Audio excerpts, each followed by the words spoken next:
외상후 스트레스 장애 PTSD 치료에 대해서 몇 가지를 말씀드릴게요. 우리 치료의 목표는 뭐냐면 그때의 사건을 마법처럼 잊어버리게 만들어주고 아무렇지도 않게 즐겁고 행복한 사람으로 만들어준다. 요건 마법이에요. 아픔은 있어요. 목표는 뭐냐면 그 외상이 있기 전에 가지고 있던 원래의 나의 삶의 기능 있잖아요. 그 기능을 회복시켜준다는 거죠. 예를 들어서 숨이 가빠 숨을 쉴 수가 없어. 그 장소에는 갈 수도 없어. 엘리베이터에 탈 수가 없어. 이런 기능들을 회복시켜주는 것을 목표로 하고 있습니다. 그래서 그 외상을 자연스럽게 나의 경험의 일부로서 받아들이고 잘 적응하고 통합시켜서 새로운 나로 살아갈 수 있게 만드는 것이죠. 치료는 5가지를 말씀드릴게요. 첫 번째는 일단 나의 증상을 정상적인 것으로 받아들여야 됩니다. 누구나 그런 충격적인 사건이 있으면 정신적으로 문제를 일으킬 수가 있고요. 그건 너무나 자연스러운 거예요. 정신병자가 아닙니다. 그저 치료할 시간이 좀 필요한 것 뿐이에요. 아직 나의 자아와 그 나의 사건이 통합이 되지 못했구나. 내가 이 정보를 아직 소화시키지를 못해서 얹혀 있구나. 그냥 이렇게 받아들여 주세요. 그리고 또 2번째는 주변에 좀 알리셔야 됩니다. 이러한 사회적인 지지는 회복 여부를 결정짓는 매우 중요한 요소라고 지난 영상에서 말씀을 드렸어요.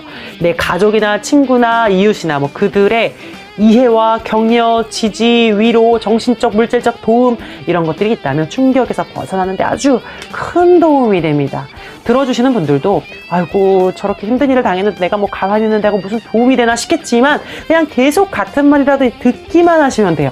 훈계하고 분석하고 가르치시면 안 돼요. 장애라는 거는 몰라서 걸리는 거 아니죠. 스스로 통제가 안 되는 거예요. 그거 어떻게 살아야 되는지 몰라서 그렇게 하고 있는 거 아니라는 거예요. 가르치실 필요 없고요. 그냥 다독여만 주세요. 사람을 살리는 귀가 되어주세요.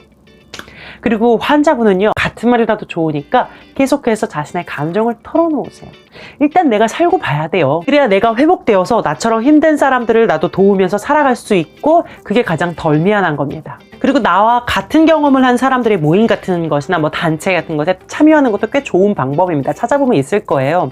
나와 같은 경험을 한 사람이 있다면 그 존재만으로도 내가 굉장히 위로가 되거든요. 근데 혹시 난 정말로 혼자야. 누구도 나를 지지해줄 사람이 없다. 부모라도. 그러면 상담사를 찾으세요. 스스로 지지적인 환경을 만들어서라도 치료를 해야죠. 외상이라는 게 막 지나가다가 쿡 넘어진 거 아니잖아요. 강간, 사별, 재난, 재해, 사고 이런 거를 혼자서 이겨내기가 어렵습니다.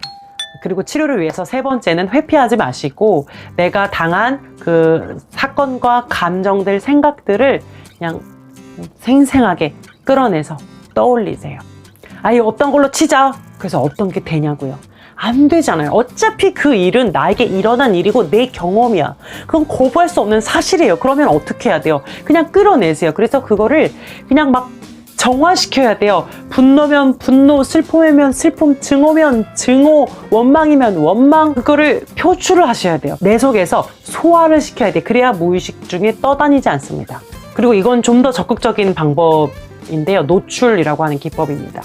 상담사하고 그 장소에 가보기도 하고 재연을 해보기도 하고 부딪혀보는 거죠.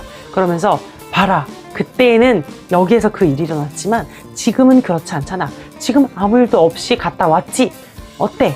나를 해칠 수 없잖아. 이런 것들을 직접적으로 부딪히면서 극복해내는 적극적인 기법입니다. 예를 들어서 내가 엘리베이터에서 강간을 당했다. 이러면 치료사와 함께 엘리베이터에 타보는 겁니다. 자동차 사고로 가족을 잃었다. 이러면 치료사와 함께 자동차에 타보는 겁니다. 이 방법은 치료사하고 충분한 신뢰관계가 형성이 됐을 때 해야 하고 이 환자분이 충분히 마음의 준비가 되었을 때 해야 됩니다. 혹시 마음의 준비가 되지 않았다면 이 기법은 오히려 역효과가 날 수도 있습니다. 4번째는 중립적으로 재평가해야 됩니다. 죄책감과 자책은 사실 아무짝에 도움도 안 되고 팩트도 아니에요. 이건 그야말로 사고였어요. 누구의 탓도 아닙니다. 사고는 누구에게나 아무리 선하고 잘난 사람에게라도 일어날 수 있는 거예요. 결코 나의 부족함이나 잘못 때문이 아니라는 겁니다. 그냥 상황이 그랬던 것 뿐이다 하는 중립적인 재평가가 반드시 있어야 됩니다. 죄의식을 갖지 않는다. 어떤 학생이 얘기해 줬는데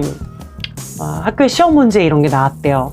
여자가 강간을 당했는데 그 원인은 무엇이었을까? 1번 치마가 너무 짧았다. 2번 여자가 밤 12시 넘어서 혼자 집에 갔다. 3번, 너무 외진 곳으로 다녔다. 4번, 뭐 이런 등등등 이런 문제들이 있었어요. 정답은 뭐였을까요? 없었어요. 거기에 없었어요. 정답은 가해자의 잘못입니다. 피해자는요, 아무런 잘못이 없습니다. 제가 이제 성범죄 공부할 때 봤던 건데, 중동 여자들이 눈만 빼놓고 다 가리잖아요.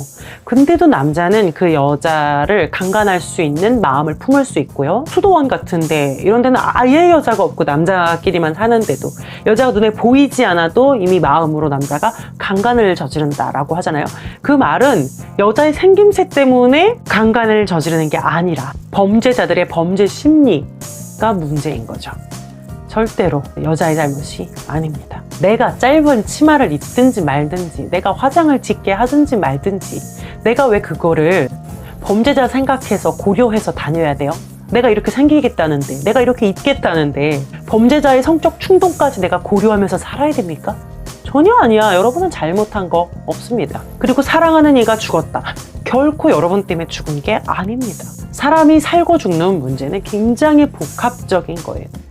누구 한 사람의 잘못으로 인해서 그렇게 목숨이 끊어지는 그런 단순한 일이 아니라는 것이죠. 얽히고 설켜 있는 여러 가지 원인이 있기 때문에 너무 그렇게 모든 외상들을 자신의 탓으로 돌리지 않았으면 좋겠습니다. 그게 사실이고요.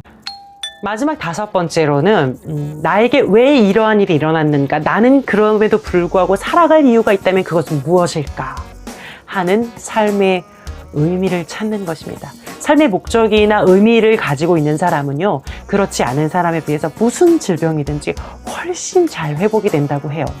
제가 지난 영상에서 말씀드렸던 그 아내를 잃으셨다는 남자분에게도요, 제가 그렇게 말씀드렸어요. 참 큰 그릇이신 것 같다. 많은 아픈 사람들을 품어낼 수 있는 위대한 사람이신 것 같다. 이렇게 말씀을 드렸고, 그게 제 진심이거든요.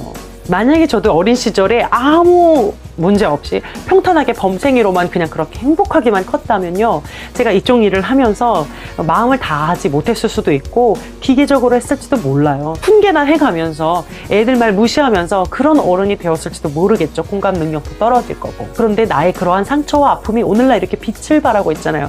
이러한 나의 상처와 아픔에 의미를 부여하는 것, 목적을 부여하는 것, 이건 사실은 PTSD를 회복하는 데 굉장히 큰 도움이 됩니다. 근데 문제는 아직 1단계, 외침 단계에 있는 환자에게 의미를 찾으라고 하면 안 돼요. 막 공황 상태고 막 환청 들리고 이러는데 의미를 찾아야 돼, 이렇게 말씀하시면 안 돼요. 어떤 연구에 의하면 의미를 찾고자 하는 노력이 증상을 더 악화시키는 경우도 있다고 해요. 그러니까 이제 아파하는 시기, 즉 뭐 분노나 애도나 증오나 이런 감정들을 표출해서 정화시켜야만 하는 그 초기 시기에는 딱 그것만 하세요. 다른 거 생각하지 마시고 그냥 아픔을 충분히 내보내세요. 억지로 의미 부여하면서 감정을 통제하지 마시고, 어차피 소용이 없으니까 가능하지도 않고요. 다 쏟아내고 어느 정도 이제 얹힌 게 조금 내려간다 싶을 때에 의미를 찾기 시작하는 거죠. 그러면서 이제 치료를 굳혀버리는 거죠. 이렇게 해서 오늘 PTSD 치료에 대해서 5가지 말씀을 드렸는데요. 중요한 건 PTSD는 불치병이 아니다. 자유로워질 수 있습니다. 회복이 될 수 있습니다. 포기하지 마시고 치료를 시작하시면 좋겠습니다. 오늘 영상도 도움이 되었다면 구독과 좋아요를 눌러주세요. 웃긴 듯 따뜻한 상담사 옥타였습니다.